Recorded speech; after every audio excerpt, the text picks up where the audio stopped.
Good morning. जैसा कि हम लोगों ने पिछले लेक्चर में पढ़ा था, सेट्स क्या है, टाइप ऑफ सेट क्या है, ठीक। फिर सबसेट पढ़ा हमने, फिर पावर सेट पढ़ा। कुछ और देखो इंटरव्यू होता है हमारा, उसमें भी मैंने डिस्कस किया। फिर से एक बार रिकॉल करते हैं हम लोग कि डिफरेंट टाइप ऑफ है इनफाइनाइट सेट्स। एक फाइनाइट सेट होता है, एक इनफाइनाइट सेट है।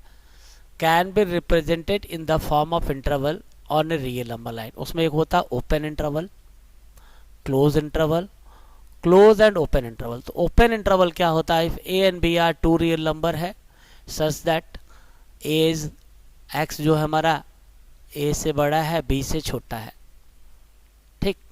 तो इसी को हम लोग ओपन इंटरवल कहते हैं। आप इसको क्या करते हैं? ओपन इंटरवल जैसे स्मॉल ब्रैकेट में या पैरेंथेसिस लिखते हैं, या आप इसको ओपन इंटरवल में लिखो चाहे ऐसे लिखो। अगर हम इसको प्लॉट करते हैं नंबर लाइन पे, तो हमेशा छोटा नंबर इधर, बड़ा नंबर। अगर मान लीजिए यहाँ पे हमने 2 लिख दिया और यहाँ पे हमने 7 लिख दिया, तो अगर आप ओपन इंटरवल से इसको रिप्रेजेंट करोगे तो आप इसको ऐसे लिख दोगे 2 और फिर ये कामा 7। इसका मतलब ये होता है कि it is all the real number greater than 2 less then 7। आप इसको नंबर लाइन पे प्लॉट कर, इसी को हम ओपन इंटरवल कहते हैं। ऐसे लिखे, या इसको आप ऐसे करके लिख देते हो 2 और फिर कामा 7। Clear? This is open interval. फिर क्लोज इंटरवल में क्या होता है कि जब क्लोज इंटरवल में ए बी कोई दो रियल नंबर है, ए छोटा है बी बड़ा है, तो X is that X is greater than or equal to A less than or equal to B. इसको हम लोग ऐसे क्लोज इंटरवल से बताते हैं। इसका मतलब अगर करेंगे तो नंबर लाइन पे क्या होता है? All the real number included A and B and between all the real number between A and B, इसी को क्लोज कहते हैं। फिर इसके बाद सेमी ओपन होता है, आधा खुला आधा बंद। जैसे यहाँ पे इसे ओपन कहेंगे तो ए इधर ओपन है इधर क्लोज है। तो जब भी प्लॉट करेंगे तो जैसे मान लो यहाँ पे हमने 2 लिख दिया, यहाँ पे हम 7 लिख देते हैं, तो जब आप इसको लिखोगे तो ऐसे लिखोगे ओपन इंटरवल 2 और क्लोज इंटरवल 7। क्लियर? ये ऐसे हो गया। तो मतलब all the real number greater than 2 less than or equal to 7। ये तो हम लोग पहले डिस्कस कर चुके थे। आइए हम लोग कुछ क्वेश्चन सॉल्व करते हैं जरा सा। तो ये भी पता है क्या, ये भी सेट को रिप्रेजेंट कर तरीका होता है। जब इनफाइनाइट सेट होते हैं उनको ऐसे लिखा जाता है। तो ये भी एक आप मेथड सीख लीजिएगा कि इनफाइनाइट सेट को रिप्रेजेंट करने का ये भी एक तरीका, जहाँ वह रोस्टर पढ़ा हमने, टेबुलर फॉर्म पढ़ा, तो it is also a way to represent infinite sets. अब आइए कुछ एग्जाम्पल देखा जाए। और ये जो कुछ भी मैं बता रहा हूँ आपको, ये नगीन प्रकाशन बंसल एंड गुप्ता की बुक है, उसी से स्कैन करके पढ़ा रहा हूँ, ठीक है ना। आइए कुछ एग्जाम्पल आपको दिखाते हैं। जैसे एग्जाम्पल में क्या है, पहला है सेट ए दे रखा है, सेट बी है, सेट सी है। बड़े अच्छे सवाल है। Then find all sets X such that X is a subset of B and X is a subset of C. जो छोटे मोटे डाउट भी होंगे, जब हम लोग पूरे ऑपरेशन पढ़ लेंगे तो नहीं प्रॉब्लम आएगी। तो एक्चुअली करना क्या, सेट ए दिया है, सेट बी दिया है, सेट से हमें उन सभी सेट्स को पता करना है कि एक्स बी का भी सबसेट हो एंड सी का भी सबसेट। तो इस तरह के क्वेश्चन को आंसर देने के लिए हम लोग को क्या करना पड़ेगा? सबसे पहले क्या करें हम लोग, जितने भी हमारे पास सेट है, सेट ए है, सेट बी है, सेट सी है, सबका पावर सेट लिखते हैं हम लोग। जैसे मान लो पहले वाले का आंसर देना है तो उसमें हमें पावर सेट ऑफ बी और पावर सेट ऑफ सी की जरूरत पड़ती। तो सेट बी में हमारे पास 3 एलिमेंट थे, जब इसका पावर सेट लिखते तो 2 की पावर 3, पहले इसके 8 सबसेट आते। तो सबसेट कैसे निकालते?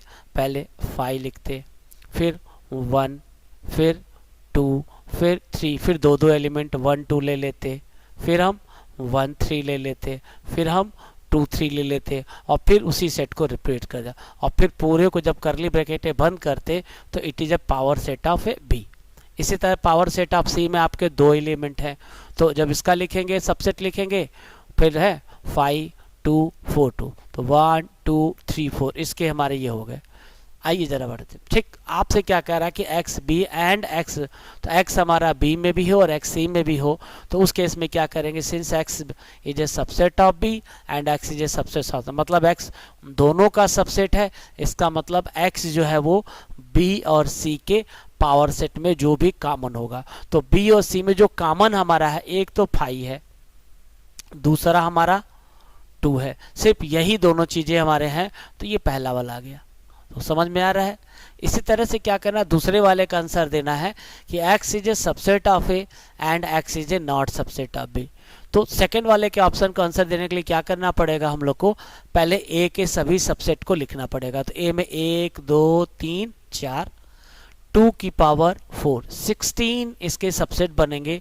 जब आप इसका पावर सेट लिखोगे तो पहले क्या करोगे, 5 लिखोगे, एक एक एलिमेंट 1 2 3 4, फिर 1 2 1 3 1 4, 2 3 2 4 3 4, फिर दो दो एलिमेंट का, फिर तीन तीन एलिमेंट की करेंगे और फिर उसी सेट को रिप्रेजेंट कर देंगे।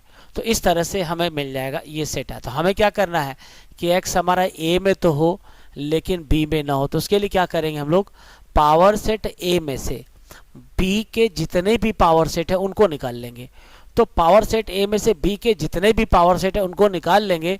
तो देखो b में क्या क्या है आइए देखा जाए। तो a में से हम किसको निकाल लेंगे, इसको निकाल लेंगे, 1 को, 2 को, 3 को, फिर 1 2 को, फिर ये 2 3 को निकाल लेंगे, फिर ये आपका 1 3 भी निकल जाएगा और फिर 1 2 3 भी निकल जाएगा। और इसके अलावा जो भी पावर सेट ऑफ ए में मिलेगा वही हमारा x होगा। तो x में क्या मिल रहा है, 4 मिल रहा है, देखिए, फिर 1 4, फिर 2 4, फिर 3 4, 1 2 4, 1 3 4, 2 3 4, 1 2 3 एंड 4। क्लियर। तो ये क्वेश्चन बहुत अच्छा है। एनसीईआरटी में इस तरह क्वेश्चन नहीं है, साइड बुकों में बड़े अच्छे अच्छे सवाल एनसीईआरटी में बहुत बहुत बहुत ज़्यादा नहीं दिया, सिंपल एक बेसिक दे रखा है। ठीक, आगे बढ़ते हैं। इसके बाद हम लोग आइए देखते हैं, आपको क्वेश्चन ये है, write the set of letter of the word Allahabad, also find the number of subset. तो अब इलाहाबाद में ऐसे 1 2 3 4 5 6 7 8 9 ऐसे तो 9 लेटर है, लेकिन जब सेट बनाएंगे ना तो ए हमारा 1 2 3 4 बार आ रहा तो सिर्फ एक बार लिखेंगे, एल 1 2 बार आ रहा है तो सिर्फ एक बार लिखेंगे, एच 1 बार आ रहा है तो एक ही बार लिखेंगे, बी हमारा एक ही बार आ रहा है तो बी लिख दिया हमने और डी लिख दिया। तो ये हमारा set of letter of the word Allahabad बन गया। अब इसके सबसेट बनाएंगे 1 2 3 4 5, सभी एलिमेंट हमारे अलग अलग हैं, इसका नंबर ऑफ सबसेट हो जाएगा 2 की पावर 5 इज इक्वल टू 32। ठीक, इसके बाद आइए फिर आगे बढ़ते हैं। Example number 3, see what is this, S is a set 1 3 5 7 11 13 दिख रहा है आपको क्या है। Then which of the following are a subset of है, इसमें कौन होगा, देखो तो A के 2 4 है, A के एलिमेंट तो इसमें है नहीं, तो A हमारा S का सबसेट नहीं है। 5 7, 5 इसमें भी है, 7 इसमें भी है, मतलब B के सभी एलिमेंट S में है तो B इसका सबसेट हो गया। C 5 11 13, 5 11 30, C के सभी एलिमेंट S में है तो C is a subset of 1 2, 1 तो है, 5 है लेकिन 2 नहीं है तो D is a not a subset of S। Clear. आइए कुछ और एग्जांपल देखते हैं। अब कह रहा है कि right the universal set for the following set. Universal set का क्या मतलब था कि जैसे कई सेट दे रखे, उन सभी सेट के कंसिडरेशन में एक ऐसा सेट हो जिसमें मान लो ए बी सी 3 सेट है, तो under consideration of set A, set B, set C, we have to construct a set in such a way that all the member of A, all the member of B, all the member of C present in the set required, उसी को universal. तो यहाँ पे क्या कह रहा है कि set of A right triangle, इसके लिए यूनिवर्सल सेट बताना है। तो set of A right triangle, तो सेट ऑफ ट्राइंगल ले लेते हैं हम लोग। तो सेट ऑफ ट्राइंगल में क्या होता है, अरे राइट ट्राइंगल भी आ जाएगा, आइसोसेलेस ट्राइंगल भी आ जाएगा, हर तरह के ट्राइंगल आ जाते हैं। तो हमने दोनों के लिए सेट ऑफ ट्राइंगल बना लिया है, यूनिवर्सल सेट बन गया। इसके बाद एग्जाम्पल 5 देखिए, right the power set. Power set में है तो इसमें सेट ए में कितने एलिमेंट है, 1 2 3, तो इसके कितने सबसेट होंगे, 2 की पावर 3 सबसेट होंगे। अब हम 2 की पावर 3 मतलब इसके 8 सबसेट होंगे, तो हम 8 सबसेट को लिखेंगे। तो 8 में कौन कौन सा आएगा, पहले तो 5 आएगा, 5 9 11, फिर 2 2 की पेयरिंग करेंगे तो 5 9 को ले लेंगे और फिर 5 11 को ले लेंगे और फिर 9 11 को ले लिया। देखिए ऐसे 5 9 9 11 5 11। फिर कोई भी सेट अपने आप का सबसेट होता है और पूरे को करली ब्रैकेट में बंद कर देंगे तो this is A power set of. तो यहाँ एक चीज़ बड़ी इंपॉर्टेंट चीज़ है कि यहाँ आप देख रहे हो ऐसे ना कि ऐसे तो ये करली ब्रैकेट 5 जो हमारा सबसेट ऑफ ए है, लेकिन अगर हम पावर सेट के लिए बात करते तो पावर सेट के लिए ये करली में ब्रैकेट जो है ये पता क्या है, दिस जब आप इसको करली ब्रैकेट में इनक्लोज कर रहे हो ऐसे करके आप ऐसे, तो ये इसका एक एलिमेंट आ जाता। तो ये छोटी छोटी चीज़ों को भी अगर क्वेश्चन में हम लोग ध्यान दिया जाएगा, ठीक है, तो कोई दिक्कत।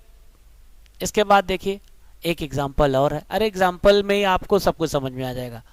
सेट ए में कितने एलिमेंट है? सिर्फ 2 एलिमेंट है। कितने एलिमेंट है? ओनली 2। तो पहले इसके सबसेट लिखोगे तो इसका सबसेट हो जाएगा 2 की पावर 2 इज इक्वल टू 4। ठीक, तो होगा क्या जब आप इसके सबसेट लिखोगे तो पहला तो 5 आएगा एक,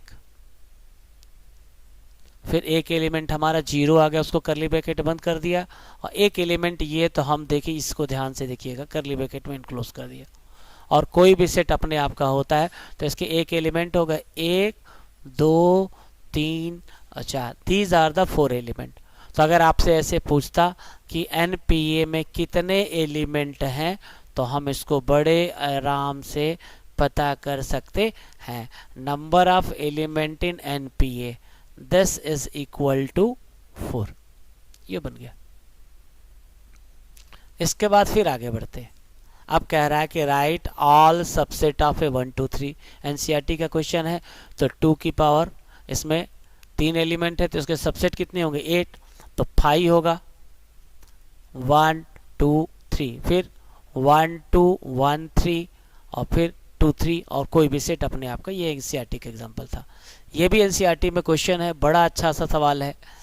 तो जैसे क्वेश्चन है कि लेट ए दे रखा है, इसमें कितने एलिमेंट है? 1 2 3 4।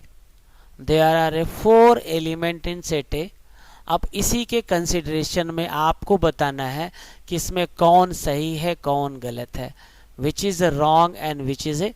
अब देखो ये 3 4 जो है वो ए का एक एलिमेंट है बेटा, 3 का एक एलिमेंट हमारा है, तो हमें बताना है कि क्या ये सही है कि गलत है।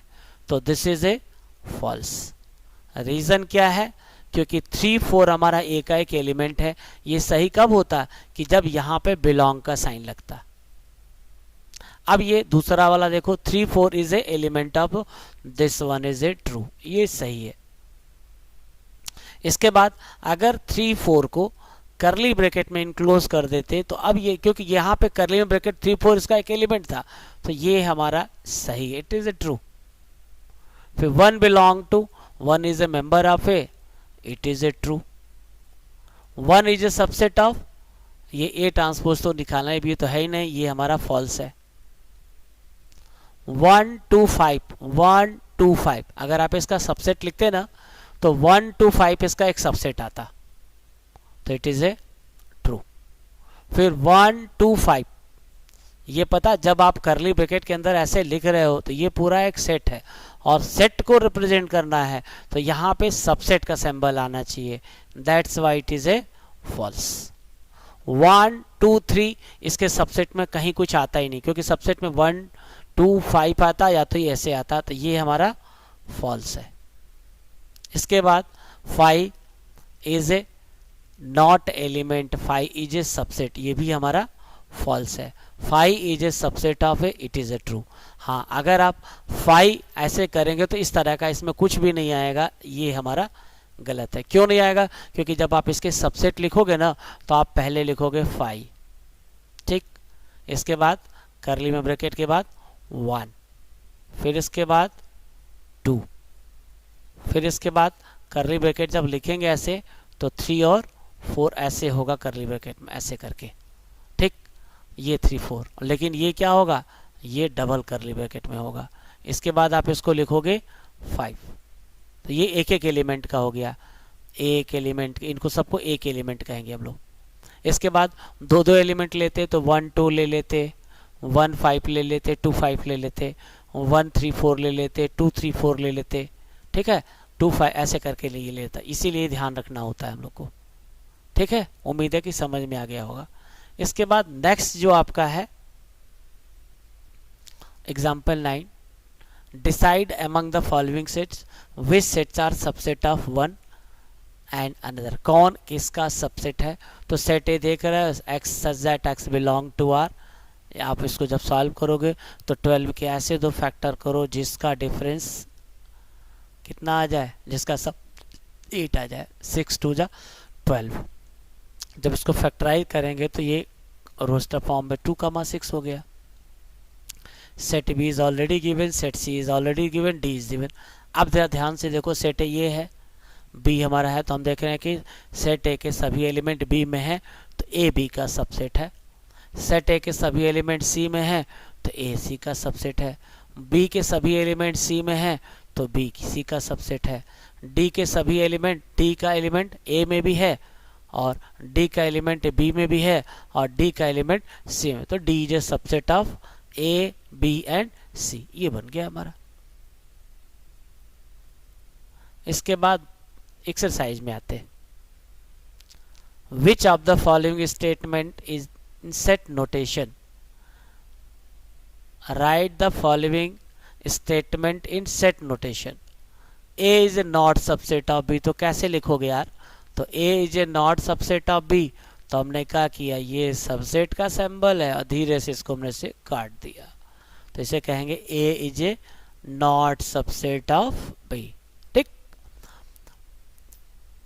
P is a super set of A Q, super set, super set के लिए क्या करते हैं, पी जो बड़ा होता है, तो जब आप सुपर सेट लिखोगे तो बस उसी के सिंबल को उल्टा कर दिया जाता है, ऐसे कर देते हैं कि P is a super set of A B, तो ऐसे ये सुपर सेट कहलाता है और ऐसे ये सबसेट का सिंबल है, दिस इज, ये ध्यान रखिएगा। E is a proper subset of F, E is a proper subset of F, तो ये प्रॉपर है, तो बस प्रॉपर में क्या करते हैं हम लोग, सिर्फ ऐसे लिख के छोड़ देते हैं, ऐसे, this is the proper subset, ठीक। अब which of the fill in the blanks with, ये क्या है कि नहीं है, तो 2 5 है, तो हम कहेंगे ये इसका सबसेट है। X is a triangle in a plane और इक्विलैटरल, देखो इक्विलैटरल ट्राइंगल और ट्राइंगल में अंतर होता है, ट्राइंगल में सभी तरह के ट्राइंगल इक्विलैटरल आइसोसेलेस स्केलिन आते हैं, लेकिन हर ट्राइंगल इक्विलैटरल ट्राइंगल नहीं होता है, तो इसका मतलब ये इसका सबसेट नहीं होगा। 2 4 6 तो है, 4 6 है, लेकिन इसके सभी मेंबर इसमें नहीं है, तो ये इसका सबसेट नहीं है। X that X is a whole number और ये इंटीजर्स, तो आपको पता है कि सभी होल नंबर इंटीजर्स में आते हैं, तो ये इसका सबसेट है। क्लियर, कोई डाउट? चलिए नेक्स्ट एग्जांपल देखा है। नेक्स्ट क्वेश्चन क्या है कि if A B and C are 3 set such that A belong to B, B is a subset of C, तो then it is true that A is a subset of C. If not, give an example. आपको बताना है, अगर नहीं है तो एक example आप दीजिए।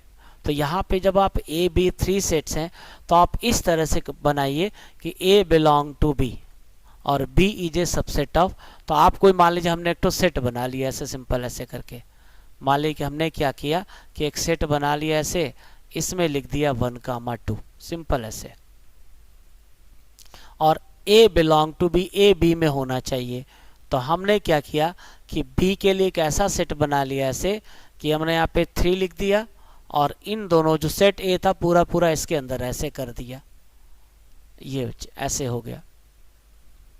और B is a subsets of C, तो मतलब B के सभी मेंबर, और फिर यहाँ पे हमने एक सेट से C बना दिया कि इसके सभी मेंबर C में होंगे। तो अब हमको बताना है कि क्या सही होगा। देखो तो A का एलिमेंट B में है, अगर B C का सबसेट है तो B के सभी एलिमेंट तो इसमें होंगे ही। अब ये बताना है कि क्या A बिलोंग टू C है कि A is a subset of C है। ये देखो, अगर ये A का एलिमेंट था और B C का है तो A C का एलिमेंट होगा, सबसेट नहीं होगा, इसीलिए ये हमारा क्या है, ये गलत था। आप देखिए एग्जाम्पल 3 का आंसर दिया होगा यहाँ पे, से द आंसर फॉल्स, एग्जाम्पल लेके उन्होंने दिखा दिया आपको, ठीक है ना। चलिए फिर आगे बढ़ते हैं नेक्स्ट एग्जाम्पल पे। इसके बाद है write the following set in the form of interval. Interval में लिखोगे तो इसको क्या पढ़ेंगे हम लोग, ये हमारा ओपन है, यहाँ पे क्लोज है, तो इसको क्या लिखेंगे 2। ये सब मुझवानी सवाल है बेटा ऐसे। देखो तो यहाँ पे इक्वल का साइन है, तो ये इधर क्लोज होगा, इधर ये ओपन होगा। इधर देखिए, इधर भी ओपन, इधर भी ओपन, तो इसको कैसे लिखेंगे -5 और ये 3। इंटरवल में हमेशा छोटा एलिमेंट लेफ्ट हैंड साइड में लिखा जाता है ऐसे। इसकी बात करते हैं तो 1 क्लोज है, तो यहाँ पे 1 ऐसे 1 और यहाँ पे लिख देंगे 8 ओपन और बीच में कामा लगा देंगे ऐसे, ये ओपन होगा। यहाँ पे देख रहा है दोनों पे इक्वल का साइन है, तो यहाँ लिखेंगे -7 और ये क्लोज, दोनों तरफ ऐसे और बीच में क्या होगा हमारा कामा का साइन। क्लियर। अब जैसे मान लो ये है तो right the following in the, जैसे लिखा हम लोग ने तो इसी को लिखेंगे x such that x belong to r, x is greater than -3 less than 2।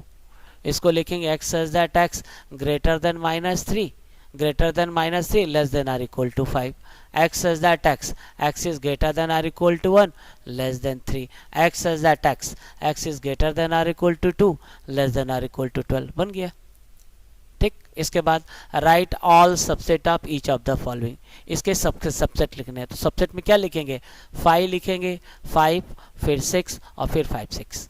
इसी तरह इसके भी लिख लेंगे हम लोग। अब एक क्वेश्चन ये आपका आता है, इसको देखो, आप इसका सबसेट कैसे लिखोगे ये बता रहे, ये तो कर लोगे इस तरह है। इसका सबसेट लिखना है तो इसके सबसेट जब निकालेंगे तो इसमें एक एलिमेंट है बेटा, तो इसका सबसेट होगा एक तो 5 होगा, और जब आप इसको लिखोगे तो क्या करोगे, ये सबसेट अपने आप का ऐसे होगा, ये करली ब्रैकेट बंद रहेगा ऐसे। दिस इज एक ये आएगा 5 और एक हमारा आएगा, इसके 2 सबसेट हो जाएंगे। इसी तरह write all proper subset of each, इन सबके प्रॉपर आप कर लोगे, जैसे एग्जांपल था पूरा हमारा। राइट ऑल सबसेट ऑफ, इसके सबसेट लिखने हैं तो इसके कितने एलिमेंट हैं, इसके 2 एलिमेंट है, तो इसके सबसेट जो आएंगे एक हमारा 5 आएगा। फिर एक एलिमेंट हम जब ऐसे लिखेंगे तो 1 2 ऐसे करने के बाद, लेकिन फिर क्या करोगे आप, इसको करली ब्रैकेट में इनक्लोज कर दोगे और फिर हमारा 3 को करली ब्रैकेट में बंद कर दोगे, ठीक। और फिर उसी पूरे सेट को ऐसे रिपीट कर लोगे तो 1 2 3 और ये पूरा सेट अपने आप का होता है, तो ये हमारा सबसेट हो गया, ठीक है। तो इसी तरह से आप आगे क्वेश्चन देख लेते हैं कुछ और। जैसे कह रहा है कि एक क्वेश्चन ये भी बड़ा अच्छा सा है कि a अगर 5 है तो then find each of the following, आपको पावर सेट ऑफ a निकालना है। तो अगर a इज इक्वल टू 5 है तो 5 के सबसेट कैसे लिखेंगे आप क्या करेंगे, पहले तो ऐसे 5 लिख देंगे और 5 लिखने के बाद क्या करोगे, कोई भी सेट अपने आप का सबसेट होता है। तो a इज इक्वल टू 5 हमारा है, तो ये 5 है तो इसमें तो कोई एलिमेंट होता नहीं, तो पहला तो pa लिख दिया हमने से, तो pa करेंगे तो ये आप जब इसको लिखोगे तो pa है ना हमारा, देखो pa लिखना है, तो मान लो 5 है तो 5 का मतलब नल सेट होता है, नल सेट होगा तो इसमें क्या होगा 2 की पावर, एक भी कोई एलिमेंट है 2 की पावर 0 1 होता है, ठीक। तो pa तो हमने लिख दिया, तो कोई भी सेट 5 का तो अपने आप का सबसेट होता है और कुछ तो होगा नहीं, तो pa इज इक्वल टू करेंगे तो हम क्या करेंगे उसको, बस pa जब लिखना होगा तो बस ऐसे करके इसको करली ब्रैकेट में बंद कर देंगे ऐसे, ये बन गया, ये pa हमारा। फिर क्या कह रहा है कि pa हमारा, अब यहाँ पे ये किसका एलिमेंट आ जाएगा, जब अब इसका एलिमेंट आ जाएगा तो अब इसके कितने सबसेट आएंगे 2 की पावर 1, तो ये हमारा 2 आ गया। तो जब आप इसका लिखने बैठोगे, इसके सबसेट लिखोगे, तो जब आप pa लिखोगे तो यहाँ से pa हमारा ऐसे आ गया है, तो जब लिखेंगे तो क्या होगा, एक तो हमारा ये 5 आ जाएगा और एक हमारा यही जैसे लिखा था उन्होंने 5 को करली ब्रैकेट में बंद कर देंगे, तो ये हमारा this is what it is ए, ये हमारा पीपी आ जाएगा। अब पीपी है पावर सेट लिखना है तो अब इसके पावर सेट लिख देंगे हम लोग इस तरह से। चलिए अब नेक्स्ट क्वेश्चन अगले वीडियो में डिस्कस करेंगे। आप देखना चाहते हो तो कुछ क्वेश्चन आपने से ट्राई करिएगा, ठीक है ना। अब जैसे इसका क्वेश्चन जो होगा आपका, ये क्वेश्चन नंबर 10 अच्छा है, क्वेश्चन नंबर 11 जैसे मैंने एग्जांपल में बताया था आपको कि ए दिया है, बी दिया है, सी दिया है, तो आपसे पूछ रहा है X belong to B, X belong to, तो क्या करोगे, पहले बी का पावर सेट लिखोगे सी का, और बी और सी के पावर सेट में जो जो भी कॉमन सेट होंगे सबको निकाल लोगे। इसी तरह इसका आंसर देना है तो बी का पावर सेट लिखोगे सी का पावर सेट, और बी में से सी के जितने भी कॉमन पोर्शन निकाल लोगे तो ये मिल जाएगा। फिर यहाँ पे x is a subset of A, x is subset of B, x is sub, तो इसमें क्या करोगे a का पावर सेट, b का पावर सेट, c का पावर सेट, तीनों के पावर सेट में जो कॉमन होगा उन सभी को लिख लोगे तो आप क्वेश्चन नंबर 11 का आंसर दे सकते हैं। ठीक है, तो बस अभी इतने पर रख देते हैं। नेक्स्ट वीडियो में हम लोग बाद में कुछ और क्वेश्चन बताएंगे आपको, जैसे मान लो 11 क्वेश्चन हमारा हो गया, आप कर लोगे। इसी तरह ये भी ए बी का सबसेट है, बी सी का सबसेट है, तो इसको हम प्रूव कर सकते हैं। ठीक है, इसके बाद ये भी एक बढ़िया एग्जांपल आपका है कि अगर x दिया है y दिया है तो अगले वीडियो में पहले लगा लेंगे तब इसको आपको बताएंगे हम ऐसे करके। जैसे क्वेश्चन ये है कि कौन सही है कौन गलत है, यहाँ पे 1 2 है तो 1 2 क्या है, 1 2 का है, ये तो सबसेट है, इट इज़ ए फॉल्स। फिर A B X is a letter of English alphabet, तो भाई ये तो सबसेट है ही है। X is a odd natural number और X is a positive integers, तो पॉजिटिव इंटीजर्स में ऑड नेचुरल नंबर तो आ ही जाता, तो ये सबसेट है। यहाँ पे आप देख रहे हो ये सेट है बेटा, सेट के लिए हमेशा सबसेट का इस्तेमाल किया था, दैट इज ए फॉल्स। अब क्वेश्चन 15 है और इसके बाद 16 है, अगले वीडियो में पहले बता लेंगे तब आपको सॉल्व करेंगे। जैसे हो गया हमारा ये क्वेश्चन 15 हो जाएगा, और आप इसके बाद जब इसका आंसर देखोगे आप अपने से ट्राई कर लेना ज़रा सा। ठीक, आप देखिए ये पूरा आंसर सीट हमारा है, करने के बाद मिला लीजिए क्या किया, लगभग क्वेश्चन डिस्कस कर दिए हमने।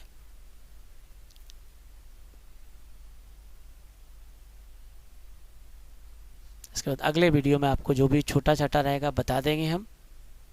ठीक, तो आगे हम इसके बाद ठीक, और ये जो भी कंटेंट हमारा है ये मैंने नगीन प्रकाशन की बुक जो होती है जिसकी फिजिक्स मित्तल की बुक चलती है उसी से स्कैन करके आपको स्कैन करना बता रहा हूँ। ठीक है, बंसल गुप्ता के नाम से राइटर होते हैं इनके। Okay, thank you.